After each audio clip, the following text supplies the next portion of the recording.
안녕하세요. 예수의 이름으로 문안 안 드립니다. 본 CD는 버지니아 애난델에 위치한 메시아 장로교회 방송 선교부에서 한세영 목사님의 설교 내용을 선교용으로 제작한 것입니다. 설교를 들으시고 예수 그리스도에 대해 알기를 원하시거나 예수를 믿고 신앙생활 하시기를 원하시는 분은 교회 전화 703-941-4447로 연락해 주시면 성심성의껏 도와드리겠습니다. 할렐루야, 평안하셨습니까? 오늘은 종교개혁 499주년 기념주일입니다. 그러니까 꼭 내일로부터 499년 전인 1517년 10월 31일 독일 비텐버르크 대학의 교수였던 35살의 젊은 사제 마틴 루터가 교황청의 면죄부 판매에 반대하는 95개조의 반박문을 갖다 비텐베르크 성당 정문에 내걸므로 종교개혁이 시작이 되었습니다. 이 역사적인 사건으로 말미암아 유럽에는 종교개혁이 불같이 일어났고 그 뒤를 이어서 칼빈이나 쯔빙글리와 같은 수많은 종교개혁자들에 의해서 개혁교회가 탄생하게 되었는데, 그래서 우리는 그날을 기념해서 10월 마지막 주일을 종교개혁 기념주일로 섬기고 있습니다. 교회사적으로 보면 종교개혁이 매 500년마다 일어난다고 보는데요. 그렇기 때문에 이번 499주년 종교개혁 기념주일은 과거를 돌아볼 뿐만 아니라 또한 미래를 기대할 수 있는 매우 의미 깊은 날이라고 할 수가 있습니다. 그렇다면 종교개혁이 우리에게 남긴 가장 큰 공적은 무엇인가? 그것은 바로 바른 신앙으로의 회복인 것이죠. 타락한 교권과 신앙을 개혁해서 바른 신앙을 가져야 한다라는 것입니다. 그래서 로마 캐톨릭의 저항에서 바른 신앙을 회복하고자 외쳤던 종교개혁자들을 가르쳐서 우리가 프로테스탄트라고 말을 하는데요, 이것의 의미는 잘못된 것에 저항하여 바른 것을 찾아가는 사람들이다라는 뜻입니다. 그리고 이것을 우리말로는 개신교회라고 하는데 바로 고쳐서 새롭게 하는 이런 의미죠. 구교회인 로마 천주교회를 새롭게 고쳐서 세운 교회라 해서 개신교회다 이렇게 부르고 있습니다. 이에 종교개혁이 우리에게 남겨준 과제는 교회는 오늘도 끊임없이 새로워져야 한다는 것입니다. 마치 499년 전 마틴 루터가 로마 가톨릭을 향해서 당신들은 틀렸습니다 라고 외쳤던 것과 같이 오늘 우리도 우리 스스로에게 이와 같이 외칠 수 있어야 한다는 것이고, 그래서 스스로가 개혁되고 변화되는 것을 경험해야 한다는 것입니다. 그러나 과거 마틴 루터가 로만 가톨릭을 향하여 틀렸다고 외쳤던 가장 중요한 문제는 무엇이었습니까? 바로 복음의 문제였죠. 복음의 문제. 복음의 핵심은 믿음으로 구원을 받는다는 것인데, 당시 로만 캐톨릭의 교황 레오 10세는 성 베드로 성당의 건축 비용을 마련하기 위해서 면죄부를 판매했습니다. 가톨릭 교리에 의하면 인간은 죽으면 천국이나 지옥으로 직접 가는 것이 아니라 먼저 연옥이나 혹은 림보라고 말을 하기도 하는데요, 이런 데 가서 죄값을 치러야 하는데 교황이 발행한 면죄부를 사게 되면 이 연옥에서 형벌을 통해서 씻어야 할 모든 죄를 다 용서받게 된다는 것입니다. 이럴 수 있습니까, 여러분? 누구든지 면죄부를 돈으로 사면은 이렇게 용서받을 수 있는 것입니까? 아닌 것이죠. 그러나 이 면죄부가 판매되었을 적에 부자들은 많은 돈을 주고 많은 죄를 용서받을 수 있다고 생각하는 이 면죄부를 샀다고 하는데요, 이미 죽은 부모님을 위해서 면죄부를 사면은 연옥에 가 있는 부모님이 빨리 천국에 가게 되고 심지어는 지옥에 있는 영혼도 천국으로 옮겨지게 된다고 이 로만 가톨릭 교회는 가르쳤다는 것입니다. 어떻게들 생각하십니까? 분명히 잘못된 것이죠. 그렇다면 왜 이런 일을 했을까요? 왜요? 헌금을 많이 걷어들이려고 했던 것이죠. 그래서 당시 독일의 가톨릭 사제이자 비텐베르크 대학의 교수였던 마틴 루터는 이를 강력하게 반대해서 95개조의 반박 조항을 갖다가 비텐베르크 성문에 걸어놓았던 것입니다. 그리고 그래서 생겨난 교회 가운데 하나가 바로 우리가 몸을 담고 있는 장로교회입니다. 장로교회는 장로들의 모임이라 할 수 있는 장로회라 할 수 있는 당회와 노회와 총회를 중심으로 한 교회 정치 제도를 할 수 있는데, 스코틀랜드의 존 낙스가 바로 성경적인 신학을 정리한 존 칼빈의 신학을 근간으로 세운 성경적 교회 제도라고 할 수가 있습니다. 그러나 교회가 정치 제도만 바꾸면 개혁이 될 수 있는가? 그건 아닌 것이죠. 그렇다면 교회 개혁에 있어서 가장 중요한 것은 무엇이라 할 수 있겠습니까? 그것은 바로 성경으로 돌아가는 일인 것이죠. 성경으로 돌아가는 것. 사랑하는 성도 여러분, 오늘 우리 메시아 교회도 성경으로 돌아가야 할 줄로 믿습니다. 종교개혁의 가장 중요한 핵심은 바로 사도행전 2장의 초대교회로 돌아가자는 것입니다. 사실 오늘 우리가 읽은 사도행전 2장에 나오는 초대교회 모습처럼 가장 이상적인 교회 모습은 없는 것이죠. 그때 교회는 사도의 가르침을 받아 서로 교제하고 떡을 떼며 오로지 기도하기를 힘썼다고 했는데, 그 결과로 사도행전 2장 43절 이하를 보면은 사도들로 말미암아 기사와 표적이 많이 나타나며 믿는 사람이 다 물건을 서로 통용하고 각 사람의 필요에 따라 나눠주고 날마다 모이기에 힘쓰며 하나님을 찬미하며 백성에게 칭송을 받으니 주께서 구원받는 사람을 날마다 더하게 하셨다라고 했습니다. 어떻습니까? 초대교회 당시에는 어떤 정치적 제도도 없었고 오직 사도들을 중심으로 해서 말씀과 기도와 예배 가운데 놀라운 하나님의 역사로 오직 그것으로 교회가 평안하며 성장해 나갔다는 것을 볼 수 있다는 것이죠.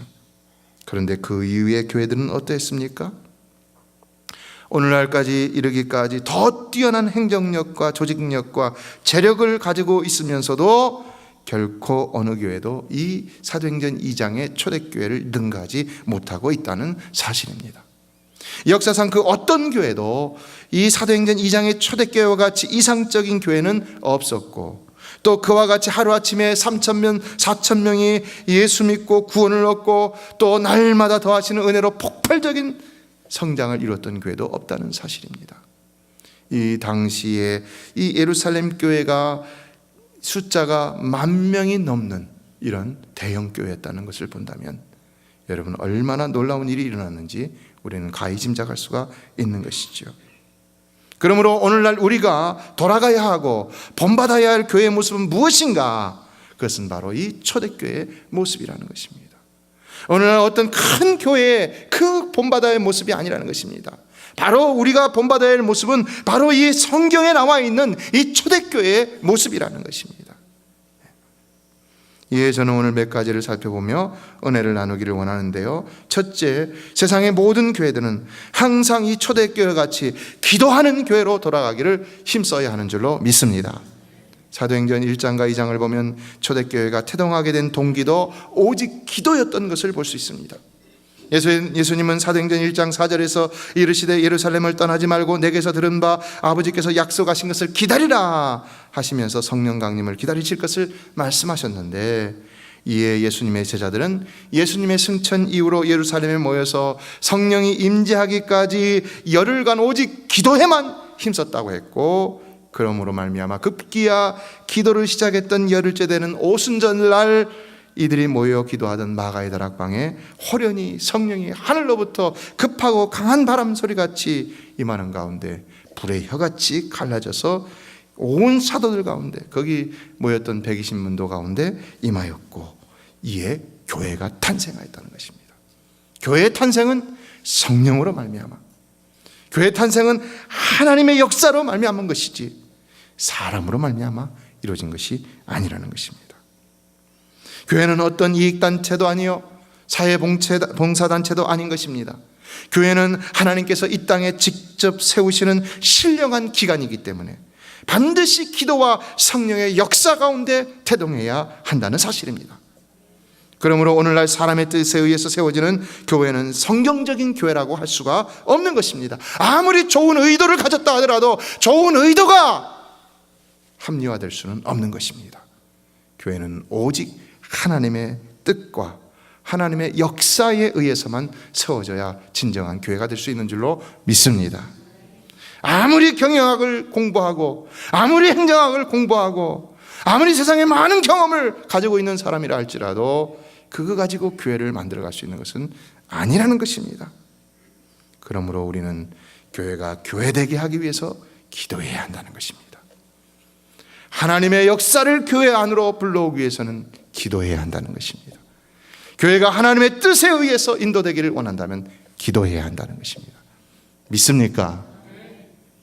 회의가 중요한 게 아니라 기도가 더 중요한 것입니다. 기도가. 잘 아셔야 됩니다. 그게 하나님의 교회인 것이지.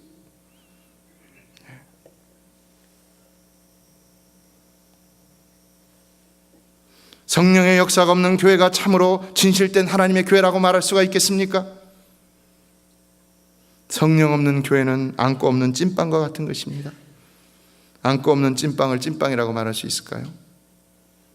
성령 없는 교회는 그 정체성을 상실한 집단인 것이고 종교 집단인 것이고 그러므로 진정 교회가 아닌 것입니다. 이에 교회 안의 성도들 역시도 성령 받지 못한 사람, 성령의 감화 가운데 행하지 않는 사람은 결코 참된 성도라고 말할 수가 없는 것이고 교회라고 할 수가 없는 것입니다. 그러므로 이런 것을 깨닫고 교회가 이처럼 진정 교회 되기를 원한다면 우리는 기도해야 한다는 것입니다. 초대교회와 같이 성령의 충만한 역사가 일어날 때까지 기도해야 한다는 것입니다. 기도해야 한다는 것입니다. 이로써 자신을 다시 개혁시키지 않는다면 그도 역시 과거 종교개혁 전에 천주교와 같이 교회라는 이름은 가졌지만 결코 교회의 모습이라고는 말할 수 없는 그런 교회 아닌 교회요 성도 아닌 성도가 되고 말 수가 있는 것입니다. 그래서 교회 안의 구성원들은 무엇을 하든지 항상 겸손함으로 하나님 앞에 기도하는 가운데 성령의 인도하심을 따라 행해야 하는 것이고 이에 우리의 기도는 성령의 인도하심을 받기까지 하는 기도가 되어야 하는 것입니다. 토조 목사님은 이런 말을 했습니다.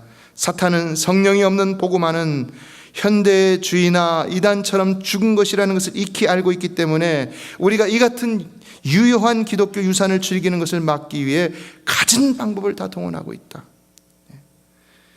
오늘날 우리가 기도하지 않고 성령의 인도함을 받지 않는다면 어떻게 된다는 것입니까? 사단의 역사 가운데 사로잡히게 된다는 것입니다. 그래서 우리는 정말로 하나님의 역사 가운데 사로잡히기 위해서 기도해야 한다는 것이고 반드시 성령의 충만함을 받아 성령이 인도하는 교회가 되도록 해야 한다는 것입니다. 그렇다면 오늘날 여러분은 얼마나 하나님 앞에 기도하고 있다고 생각하십니까? 얼마나 여러분의 삶은 성령의 인도하심을 느끼며 그에 순종하는 삶을 살고 있습니까?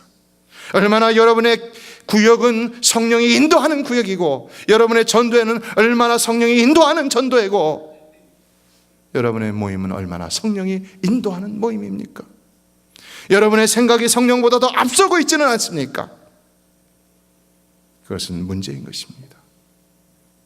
무엇을 하든지 먼저 성령님의 인도하심을 구하고 그리고 순종하는 마음으로 행할 수 있어야 하는 것입니다.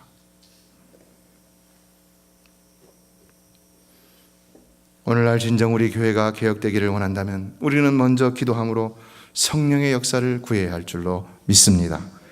사람의 생각으로 무엇을 행하려 하기 전에 먼저 하나님의 능력을 인정하고 그 능력의 역사를 구해야 하는 것입니다.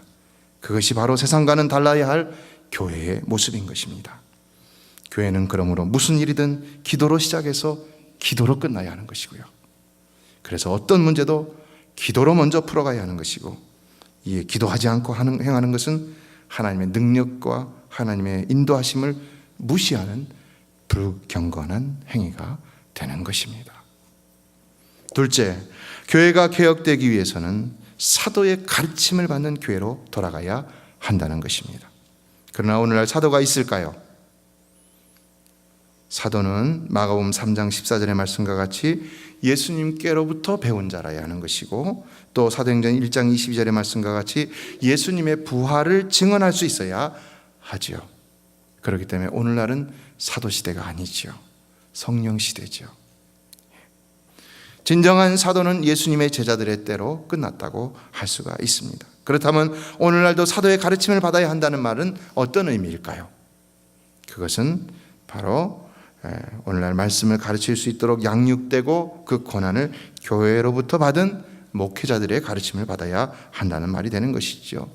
목회자들은 가르치기를 좋아하죠. 저도 가르치기를 좋아합니다.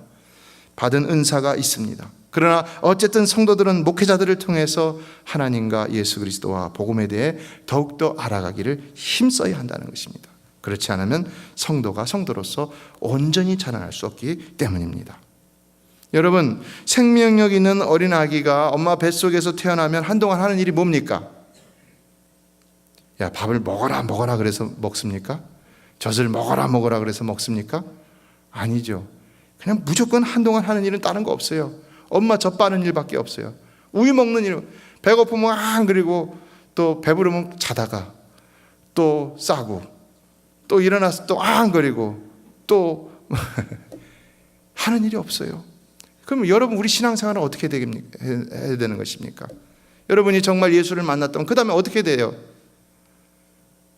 영적인 배가 고파야죠. 말씀의 배가 고파야죠. 어떻게 하고 있습니까? 그런데 여러분은 어떻게 했어요? 정말 영적으로 태어난 분들입니까?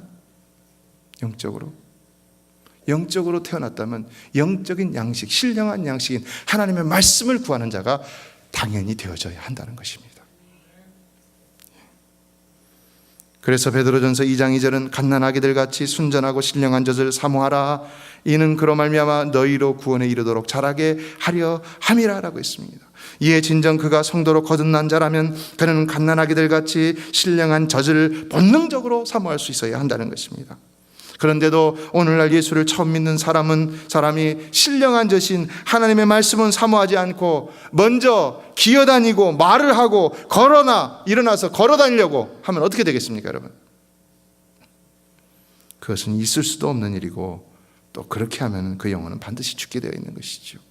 채워지지 않으면 죽게 되는 것이죠. 영혼의 양분인 신령한 하나님의 말씀을 공급받지 않는데도 영혼이 살아서 힘을 얻고 움직일 수 있는 성도는 아무도 없다는 것입니다.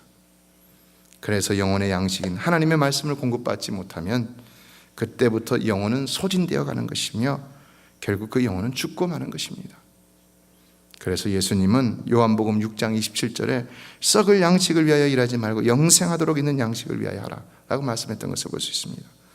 사랑하는 성도 여러분, 우리 메시아 교회는 이 영생하도록 있는 양식인 하나님 말씀을 공부하는 일에 더욱 힘을 쏟는 교회가 되기를 주의 이름으로 축원합니다. 정말로 여러분의 신앙이 자라나고 교회가 교회다운 교회가 되기를 원한다면 무엇보다도 우리는 하나님 말씀을 배우기를 힘써야 하는 것입니다. 그것이 무엇보다도 더 중요한 하나님의 교회를 건강하게 세우는 일이 되는 것입니다. 그래서 양육하지 않은 교회는 성장이 멈춘 교회고요, 진정한 의미에서 더 이상 자라나지 않는 교회라 할 수 있는 것입니다. 그럼에도 부흥이 된다면 그것은 결코 건강한 부흥이라고 할 수가 없는 것이죠. 왜요? 건강한 부흥은 내적 부흥을 통한 외적 부흥이 되어야 되기 때문인 것이죠. 이유가 있어서 성장하는 것이 되어야 되는 것이죠. 이유 없이 성장하는 것, 건강한 이유가 있어야 돼요.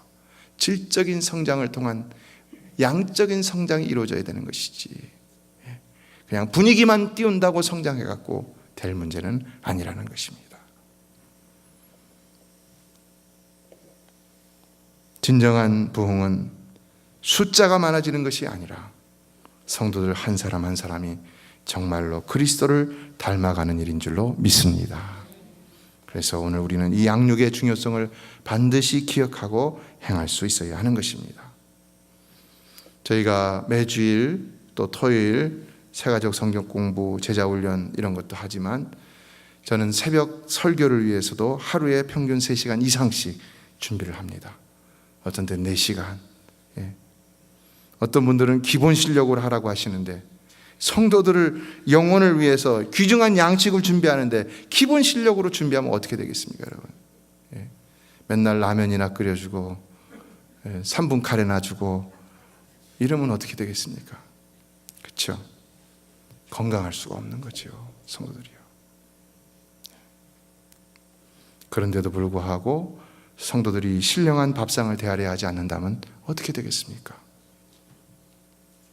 로마서 10장 17절은 그러므로 믿음은 들음에서 나며 들음은 그리스도의 말씀으로 말미암았느니라 그랬습니다. 성도는 믿음이 약하거나 없거나 자라지 않는다고 염려하거나 불평할 것이 아니라 그리스도의 말씀을 들으려고 애써야 한다는 것입니다. 그러면 그 믿음은 반드시 자라나게 되어 있다는 것입니다. 아니, 먹는데 왜 안 자라납니까? 저도 많이 먹었으니까 이렇게 자라났겠죠.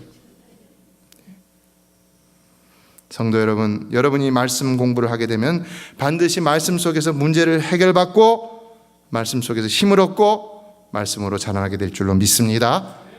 폴 리틀이라는 사람은 성경 공부는 땅콩을 먹는 것과 같아서 먹으면 먹을수록 더 먹고 싶다라는 말을 했습니다. 성경 공부하면 얼마나 재미난데요. 거기까지 오기가 힘들어서 그렇지 오고 나서 공부할 때는 재미있습니다.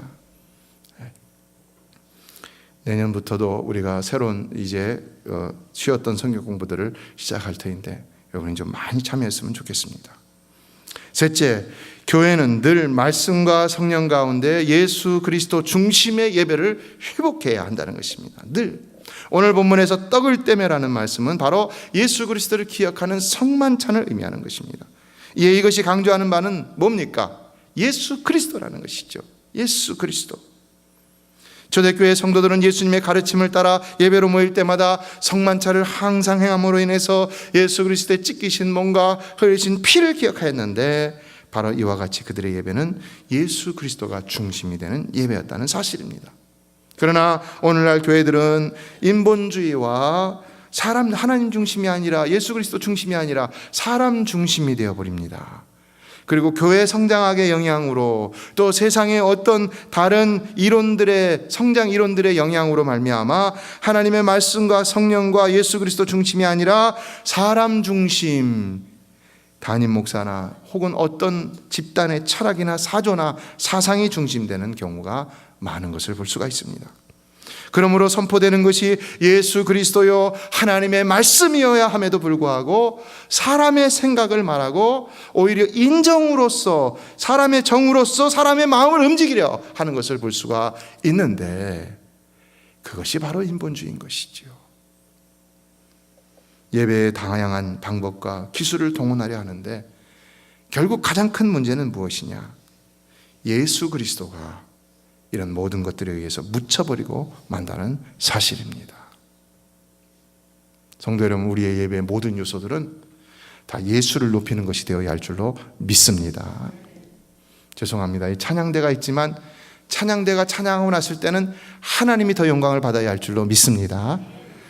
제가 설교를 할 때는 설교를 하고 나면 하나님이 영광을 받아야 할 줄로 믿습니다. 이 한세영 목사가 설교 잘하네 이런 얘기 하면 안 되고요.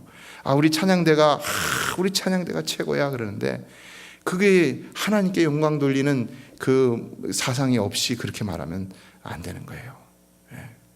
방송이라든지 찬양팀도 그렇고 여러분의 예배 안내라든지 어떤 사람의 기술이 더 하나님보다 칭송을 받는 것은 우리가 하나님의 영광을 가리우게 되는 것입니다.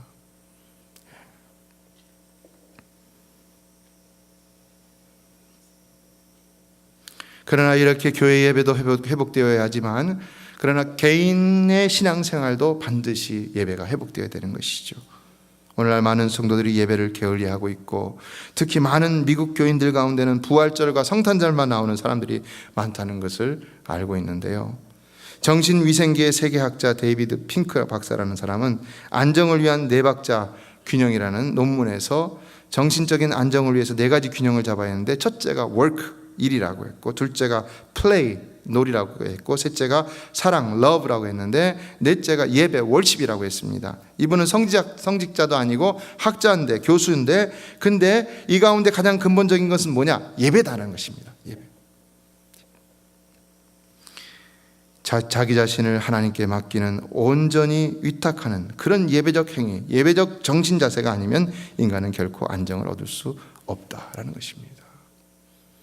예수 믿는 사람들도 이렇게 날마다 예배하는 우리가 주일마다 예배하는 저희들도 어떤 곤광 가운데 빠질 때 있죠. 그 문제를 어떻게 해결하겠습니까? 그때는 하나님 앞에 예배하십시오. 예배하면 해결될 줄로 믿습니다. 예배 가운데 임재하시는 하나님을 만나게 되기 때문인 것입니다. 영국의 일간지 더 타임즈가 조사했는데요. 주일 예배를 잘 참석하는 사람의 평균 수명이 82세, 그렇지 않은 사람이 75세로 나타났다고 합니다.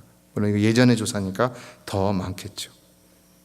그렇다면 왜 예배에 부지런하면 더 건강하고 장수할 수 있겠는가? 왜 그럴까요?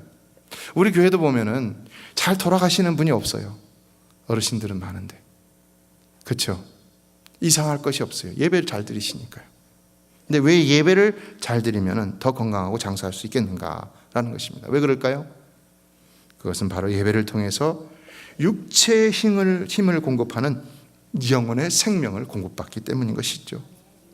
몸 안에 좋은 호르몬들이 실제로 나와서 육신을 강건케 한다고 합니다.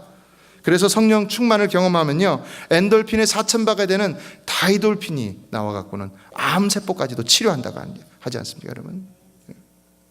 여러분, 하나님을 만나면 역사는 일어난 줄로 믿습니다. 여러분, 예배에 성공하면 여러분의 삶에도 성공할 수 있는 줄로 믿습니다. 하나님의 역사가 있기 때문에 그렇다는 것입니다. 2000년 전 예수님 당시 사람들은 예수님을 직접 만남으로 그들의 문제를 해결했습니다. 그렇다면 오늘날 우리는 어떻게 우리의 문제를 해결할 수가 있겠습니까? 예배를 통해 예배 가운데 임재하시는 하나님을 만남으로, 성령님을 만남으로, 예수 그리스도를 만남으로 그 문제를 해결할 수 있는 줄로 믿습니다. 바로 그겁니다. 그래서 우리는 예배를 소중히 여길 수 있어야 하는 것이고, 예배의 중심이신 예수 그리스도, 그분이 가리우는 것이 되어서는 그런 예배가 되어서는 안 되는 것입니다. 이 시간도 주님을 만남으로 소자야 내 제사함을 받았느니라, 믿음대로 될지어다. 2000년 전 예수님을 만났던 사람들이 들었던 그 음성이 여러분에게도 들려주시게 되기를 주의 이름으로 축원합니다. 마지막 네 번째로, 교회는 구제와 전도와 선교에 힘쓰는 교회로 돌아가야 한다는 사실입니다. 초대교회는 구제하는 교회, 전도하는 교회, 선교하는 교회였습니다. 이와 같은 것들을 우리는 앞서 말씀드린 예배와 양육과 더불어서 교회의 본질적인 요소라고 말하고 있습니다. 그런데 교회가 예배와 양육에 힘쓰면서 구제와 전도와 선교는 하지 못한다면 어떻게 되겠습니까? 그 교회는 분명히 장애를 가진 기형적인 교회가 되는 것이지요. 그래서 교회는 구제와 전도와 선교에 궁색함이 없어야 하는 것인데, 그 이유는 바로 교회는 이 땅에서 하나님을 대변하는 신령한 기관이기 때문인 것입니다. 여러분, 하나님이 궁색하신 분이시겠습니까? 절대로 궁색하신 분이 아니죠. 하나님은 언제나 우리에게 풍성한 것으로 채워주시기를 원하시는 분이죠. 다만 그분의 목적을 위한 섭리가 있기 때문에 이렇게도 하시는 것이고 저렇게도 하시는 것이죠. 그러므로 교회도 물질을 분별하여 사용할 필요는 있어도 본질적인 사명을 감당함에 있어서 물질을 지나치게 아끼는 일은 합당치 않다는 것입니다. 분명한 것은 우리가 하나님을 위해 사용하면 하나님이 채워주신다는 사실입니다. 믿습니까? 우리가 하나님의 공급하는 손이 된다면 하나님 우리를 통하여 물질을 공급해 주시는 것입니다. 그래서 그때 우리의 기업이 더 복을 받는 것이고 교회도 풍성하게 되는 것입니다. 말씀을 맺습니다. 지금 한국교회는 지나친 물량주의와 자본주의로 인해서 병들어가고 있습니다. 그 병이 언제 골마 터질지 모르는 상태에 있습니다. 그래서 어떤 사람들은 10년만 지나가면 한국의 대형 교회들도 유럽의 거대한 성당처럼 관광객들의 구경거리로 전락할 것이라는 말을 하기도 하는데요. 이미 우리가 뉴스를 통해서 봤듯이 무리하게 빚을 내서 거대한 건물을 지었다가 어려움을 당한 교회들이 많은 것을 볼 수가 있습니다. 그렇다면 오늘 우리 메시아 교회는 어떠하며 또 어떠해야 한다고 생각하십니까? 저는 아까도 말씀드렸지만 저희 교회는 어떤 한국 교회의 모습이나 전통을 따라가려 할 것이 아니라, 어떤 부흥하는 교회를 따라가려 할 것이 아니라, 오직 무엇보다도 이 성경에서 말씀하고 있는 교회의 순수성을 지키는 일이 가장 중요한 줄로 믿습니다. 교회, 그건 성경적인 교회가 되어야 됩니다. 초대교회로 돌아가고자 우리는 더욱 말씀과 성령에 집중할 수 있어야 하는 것입니다. 이것을 지나쳐서 자꾸 방법과 기술을 가져오는 것은 교회의 부패와 타락을 부추기는 일밖에는 되지 않는 것입니다. 그러므로 성도 여러분, 우리 메시아 교회는 세상 풍조를 따라가지 않고 오직 하나님 말씀 안에서 순수함을 지키며 날마다 초대교회로 회복되는 그런 성경적인 교회가 되기를 주의 이름으로 축원합니다. 그러면 좀 부족하고 지혜 부족하고 능력이 부족해도 하나님 반드시 초대교회 같은 역사를 일으켜 주실 줄로 믿습니다.